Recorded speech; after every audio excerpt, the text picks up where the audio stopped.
What's going on, everybody? It's Ricky from Video Homicide, and last night I watched a movie called Greenland, and this is a movie that to me, it kind of came out of nowhere, and I wanted to watch it the other night, but I couldn't because I don't have Amazon Prime until my girlfriend was like, "Hey, well, I have Amazon Prime, you check it out." So I checked this movie out, and it stars Gerard Butler of 300 fame.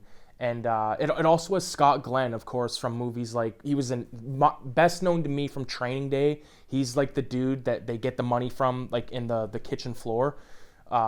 He plays like the grandfather. He doesn't have a big role in the film, but basically the movie's all about Gerard Butler, and he's an architect. And he keeps, like, there's this comet that's gonna hit the planet called Clark, and all these like pieces are hitting different places. Like, the thing is, I'll say this right off the fucking bat. I was disappointed in this film. I thought there was going to be way more special effects. I'm not even big on the whole CGI bullshit, but I just wanted to see some planet destroying asteroids. I wanted to see some shit from the point of view of space and all that kind of stuff. I feel like this movie just It didn't do it for me at all. Every time or every couple of minutes, I was like, okay, when are we going to see a comet hit? Like, the whole movie is basically about him getting his family up to Greenland and his trials and tribulations throughout the film. King Box is in this movie. He's an Instagram kind of personality.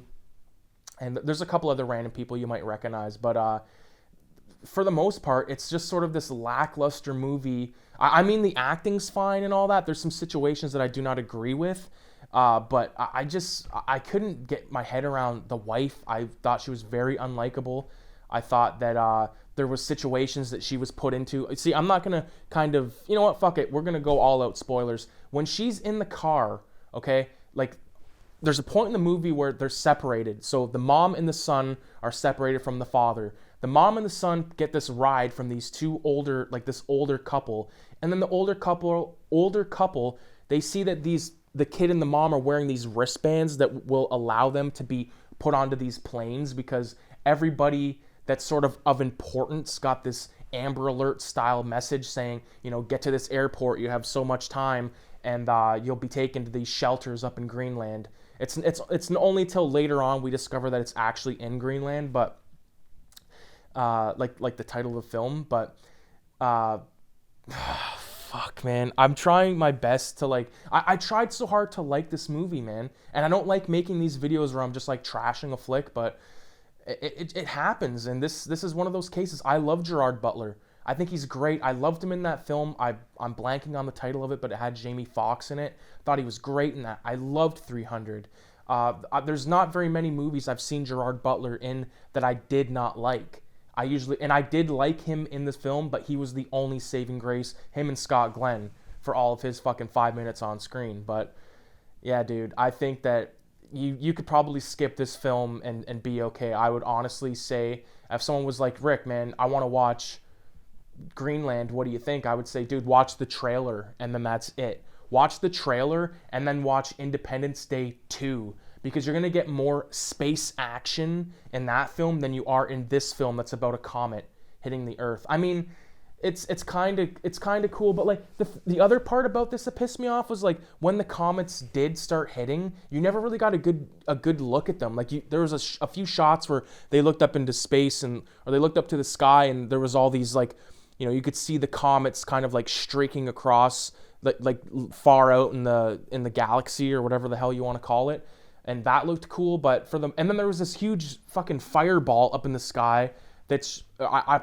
Initially I was like, well, where is it? Why can't we see it? Because they kept saying, you're going to be able to see this planet killer asteroid or comet from the sky. You'll be able to look up and see it, and you never really got that, other than, like I said, those ones far out in the distance. And I was just like, dude, come on. Give us something to work with here. Give me some space shots. I mean, it's like, this film was clearly produced during, like, the restraints of COVID. So you think they would have funneled some of that money into getting some better CGI. I mean, the CGI that was in the film, sure, it was okay, but it wasn't, you know, I would prefer more crazy asteroid looking shit than, like, you know, just like your sort of generic explosion or your generic sort of shockwave coming at the actors. I didn't like that. And the film also felt way too much like the movie 2012, which is a way better film. such a way better film. John Cusack, Woody Harrelson, uh, everything about that film I think is okay. Earlier when I said watch Independence Day 2, go ahead and watch that, but also watch 2012 if you haven't seen those films, because they're way better of a time than Greenland. I would totally skip this film. Kind of pissed that I watched it, but the unfortunate thing is I know I will have to watch it again, because I know my father is going to want to watch this film as soon as I tell him it's about comets and shit, because he's totally into that type of stuff. So yeah, I think that's all I really have to say about Greenland. And it is spooky that thinking, like this could happen, like this very well could happen. And you did get some good shots at the end of the film of the planet with like all like sort of the pock marks, the comet, craters from where these asteroids hit. But COVID, there was just never any kind of real satisfaction for me that I was looking for with this movie, because I had such, as soon as I seen the trailer, I'm like, whoa, dude, this is killer. I can't wait to watch it. I watched the trailer with my brother, you know what I mean? And we were like, dude, this looks amazing. I think he watched it last night. I don't know. I got to call him, but who knows? Who knows like what they're thinking out there? Because if you're going to if I was behind this project, I would have definitely lost a lot of these sort of meaningless scenes with the kid getting lost and, the mom being a dumb cunt, Gerard Butler hitting people in the head with hammers, like he's playing whack-a-mole with people's skulls. Oh, man, I was annoyed at a lot of stuff in this flick, and I shouldn't have been. But that's what happens, and I guess Amazon Prime, they really kind of lost it there for me, because I was under the impression that, Amazon Prime had all these cool exclusives, and sure, they probably do. I might have to delve a little bit deeper, but with that one being the first exclusive that I watched, not a good sign. So with that being said, I definitely appreciate everybody for checking out the videos and leaving comments, subscribing, all that stuff. It's cool, man. I'm having a good time, and adios.